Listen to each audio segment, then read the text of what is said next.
आप सभी बच्चे अभी मॉक दे रहे होंगे, यानी आप रोज मैक्सिमम बच्चे इस समय जो अप्रोच रहती है मैक्सिमम बच्चों की वो रहती है कि मॉक टेस्ट हम मैक्सिमम से मैक्सिमम दें। तो मॉक टेस्ट देते वक्त कुछ खास बातें जिनका आप ख्याल जरूर रखें।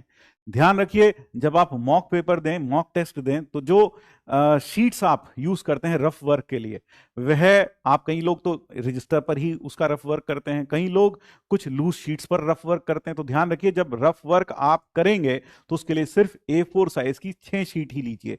A4 साइज का मतलब होता है वह साइज ऑफ पेपर जो फोटोस्टेट में यूज होता है। तो A4 साइज की सिर्फ 6 शीट ही रखिए, क्योंकि जेईई मेंस देते वक्त आपको अपने सेंटर पर 6 ही शीट्स मिलेंगी, उससे ज्यादा शीट्स नहीं मिलेंगी। कई बच्चे कहते हैं कि सर हमारे सेंटर पे तो 6 से ज्यादा मिल रही थी, कई सेंटर्स पर सिर्फ 6 ही मिल रही थी। लेकिन जो जेईई मेंस की तरफ से, जो एनटीए की तरफ से जो गाइडलाइंस होती हैं, उसमें मिनिमम नंबर ऑफ शीट्स पहले से अलॉटेड होता है, शायद वो 6 ही मिलेंगी। तो 6 के लिए अपने आप को तैयार रखिएगा। मैंने देखा कई बच्चे रफ वर्क करते वक्त 15 से 20 शीट्स भी यूज कर लेते हैं। इतनी शीट्स वहां नहीं मिलने वाली है, इसलिए अपना रफ वर्क इस तरह से करें कि आपका जो रफ वर्क है वो 6 शीट में ही आ जाए। वहां आपको पता क्या मिलेगा, एक बंच ऑफ शीट मिलेगी, इसमें 6 शीट्स होंगी और यहाँ कोने में स्टेपलर लगा होगा और उसके ऊपर एक मोहर लगी होगी, जहां पर आपको अपना नंबर, अपना अपना रोल नंबर, नाम वगैरह लिखना होगा। तो ध्यान रखिए, रफ वर्क के लिए भी लिमिटेड स्पेस मिलती है, इनफाइनाइट स्पेस नहीं मिलती है। ऐसा नहीं होता कि आप जितनी चाहे शीट्स ले लें। तो इसीलिए हाँ, कईयों को एक्स्ट्रा मिलता है, कईयों को एक्स्ट्रा नहीं मिलता है। तो ये सेंटर टू सेंटर वेरी करता है। तो इसलिए आप 6 शीट्स पर ही होमवर्क, 6 शीट्स पर ही रफ वर्क करने की आदत डाल लें। दूसरी बहुत बड़ी एक इंपॉर्टेंट बात जो मैं आपसे करना चाहता हूं वो यह है कि आप अभी अपने मोबाइल को डार्क मोड में यूज करते होंगे, या फिर जितना भी आप अभी काम करते हैं वह सब का सब डार्क मोड में डेफिनेटली करते होंगे।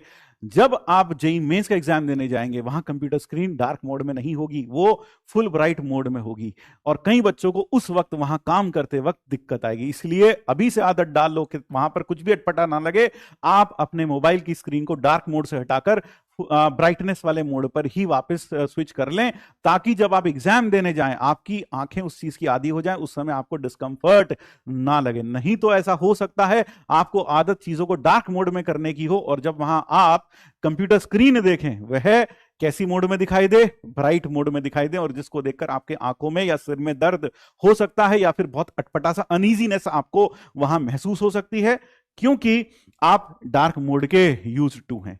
दूसरी इंपॉर्टेंट बात, तीसरी इंपॉर्टेंट बात, जब आप मॉक टेस्ट दें तो पहला मैंने क्या बता दिया, एक तो शीट्स, नंबर ऑफ शीट्स को लिमिट कर दें, number of sheet should be 6 only.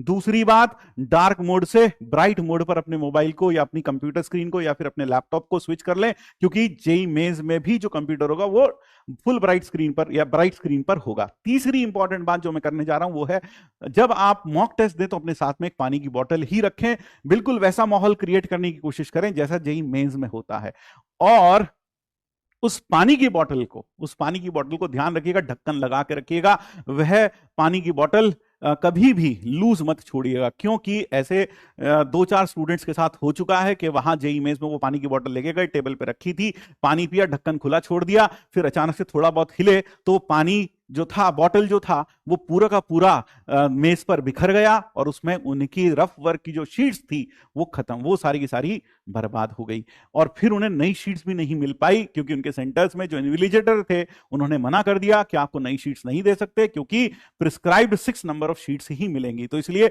इस बात का खास ख्याल रखिएगा कि पानी की बोतल जरूर रखिए साथ में, और उस पर ढक्कन लगा कर रखिएगा। छोटी छोटी माइन्यूट डिटेल्स की बात कर रहा हूं, ये छोटी माइन्यूट डिटेल्स आपका पूरा एग्जाम देने का जो स्वाद है उसे किरकिरा कर सकती हैं। इसलिए ये छोटी छोटी बातें बहुत दूर तक ऐसे ऐसे परिणाम उत्पन्न करती हैं कि आपने शायद कभी सोचा भी ना होगा। आपकी जीत या हार इस पर बहुत ज्यादा निर्भर कर जाती है कई बार, क्योंकि यह मैटर नहीं करता कि आपने पूरे 2 साल में या 1 साल में कितनी मेहनत की है। असली चीज जो मैटर करेगी वो यह मैटर करेगी कि आपने वहां 3 घंटे में क्या किया है।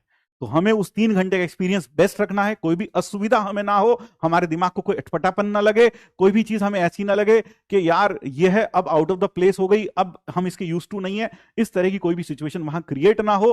इस बात का पूरा पूरा ख्याल आपको रखना है। बस इतना ही। Thank you.